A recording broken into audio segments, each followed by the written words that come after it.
Light FM. That's Maroon 5. Good morning. It's 8:38 here. 22 now before 9. Time to check in on money and find out what is going on with Wall Street. Yesterday morning looked just downright greasy. It ended up being not half bad a day. I mean, it was still in the red, but compared to what we had in the morning, it was really not all that bad. Let's go downtown and see what's happening this morning. Statler Financial Services, the office of Phillip Statler, who's on the line with us. Phillip, good morning. How are you? Hey, good morning, Dave. Hey, doing well today. It's, yesterday was actually, I guess you could say it was a great day, right, after the way it started. Yeah, compared to the way we started out, down 66 on the Dow, down 40 on the NASDAQ, and down 13 on the Standard & Poor's, that almost feels like an up day, doesn't it? Yeah, it really does. It's one of those things. It's hard to, when it ends in the red, it's hard to say it was a great day, but I think that we have to say that it rebounded pretty well yesterday. Oh, wow. Yeah, it was a major. We were looking at 400-odd points off on the futures yesterday morning. And the volatility is obviously going to continue because, President Trump continues to do a little bit of brinksmanship on the trade talks with China. And the current thing he's saying, yeah, China's reneging on their promises in the negotiations. And that kind of sent our futures into red ink a little deeper again this morning, didn't they? It did. When I first woke up, it wasn't too bad, but it's since I've been to the office, it's started to decline a little bit more.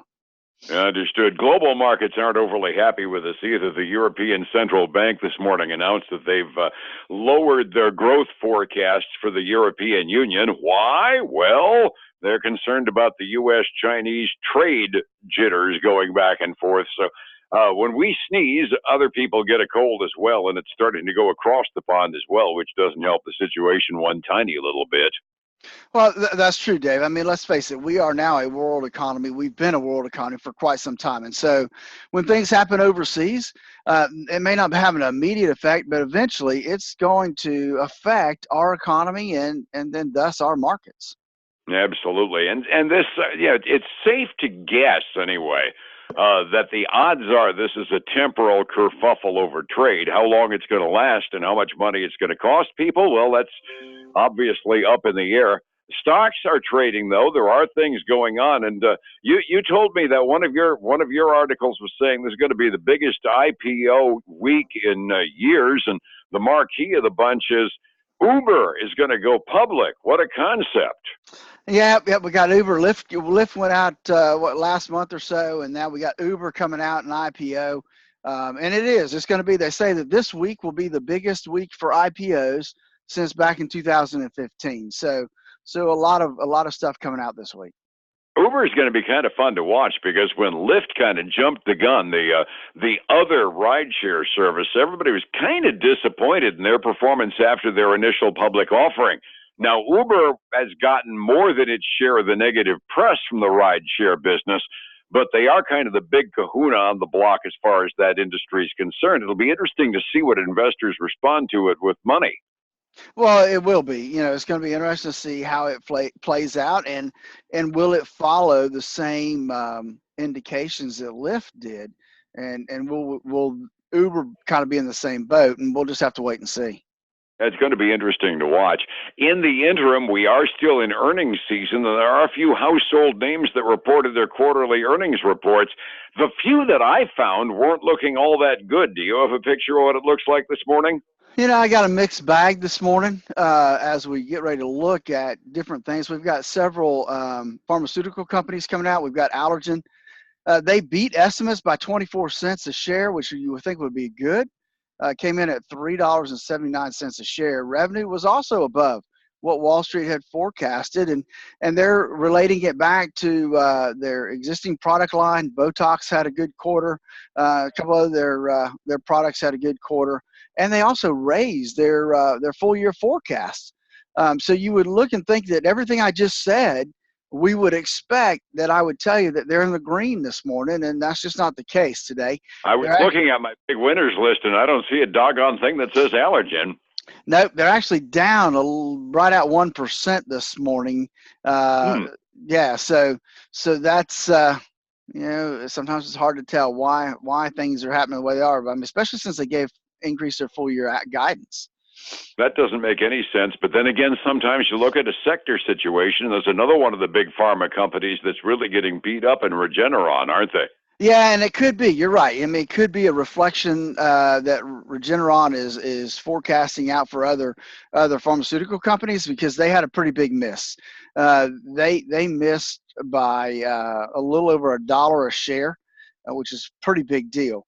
Revenue was also short of what Wall Street had forecasted, and they've had a surge in expenses. Not any details of what those expenses are or what's causing them, but they're trading down this morning a little over 2.5%. That's substantial. Every once in a while, no matter how well you do, if another company inside your sector has a really crummy report, it ends up costing you no matter what, doesn't it? Yeah, it does, and that could be the case here. And those are only two pharmas I've seen today, but it definitely could be. Hey, let's get in the sports car industry. Let's look Yeah. at Ferrari. Now, I don't have any exact details other than their net profit for the first quarter jumped 22% from a year before. So that's a good thing. They've had great sales growth in their in their portfolio of sports car lines. So good things there. They're actually trading up, getting close to 5% this morning before the market opens up. That's kind of it. And, when you see luxury goods like that, you kind of take it as being a good sign as far as disposable income, at the very least at one end of the income scale. If Ferrari and high-end jewelry stores are doing well, it indicates the people with money are not worried anyway. Well, exactly. They're still spending, which is good. I have two more. Aramark, the food services company, the uniform company, they missed estimates by 4 cents a share, and revenue was basically in line with what everybody expected. They went back and revised their full year forecast, and it was slightly short of what analysts had forecasted. And they should be on your big losers list today because they're getting beat up pretty bad. They're down 10.5% this morning before the market opens. A matter of fact, they're just a few cents away from their 52-week low. That's not good news. No. I also heard that Dean Foods had reported, and they ended up with a miss as well while we're in the food service business. Did you have specifics on them? I did not. They were not on my tip sheet today. Yeah, they were one of the ones that I saw had a miss, and I also noticed that SeaWorld supposedly missed a little bit, so we're looking at disposable income numbers from the middle ranges of the income scale, and we're getting a different kind of picture than we are from businesses like Ferrari this morning. No, exactly. We are. Hey, we had Hertz Global. Hertz has struggled over the last several years. And they came in and they beat forecast, but they still are in the red. They only lost 99 cents a share instead of $1.33 a share. So the loss was less than expected. Revenue was basically in line with estimates, and so they're pretty much even. They're up almost 1% this morning. Hey, beat the street. I didn't lose as much money as I thought I would, right? That's right. Sometimes that's a good thing. And then I guess the last one I have is AIG, the big insurance company. They beat the street pretty significantly for the first quarter, up about 52 cents better than expected. Revenue also came in above what the street had forecasted. One of the interesting things I saw was that this is the first operational underwriting profit that they've seen in a decade. Huh. So I thought that was kind of interesting. So when it comes to their underwriting, I guess their investments have been carrying them basically, and that their premiums were more than what they had to pay out this year.